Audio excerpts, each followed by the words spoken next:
राज्यसभेच्या एका जागेसाठी भुजबळांच्या नावाची चर्चा असल्याचं सूत्रांकडून कळतंय। भुजबळांना राष्ट्रवादी उमेदवारी देणार की नाही याबाबत संभ्रम असल्याची ही सूत्रांची माहिती आहे। भुजबळ राज्यसभेसाठी इच्छुक आहेत, पण पुतण्याला मंत्रिपद देण्याची भुजबळांची मागणी आहे। पाहूया। राज्यसभेच्या रिक्त जागेसाठी मंत्री छगन भुजबळांच्या नावाची चर्चा सुरू असल्याची माहिती सूत्रांनी दिली आहे। सुनेत्रा पवार उपमुख्यमंत्री झाल्यानं राज्यसभेची एक जागा रिक्त झाली आहे।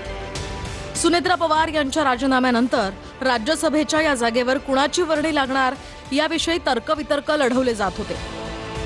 राज्यसभेच्या रिक्त जागेसाठी भुजबळांच्या नावाची चर्चा सुरू असताना दुसरीकडे पुतण्या समीर भुजबळला मंत्रिमंडळात घेण्याची मागणी सुद्धा भुजबळांनी केल्याची माहिती सूत्रांनी दिली आहे। दरम्यान मंत्री भुजबळांना राष्ट्रवादी उमेदवारी देणार की नाही या संदर्भात संभ्रमता आहे। तर लोकसभेसाठी सुद्धा इच्छुक असलेल्या भुजबळांना पक्ष केंद्रात स्थान देणार का हेही पाहणं महत्त्वाचं ठरणार आहे।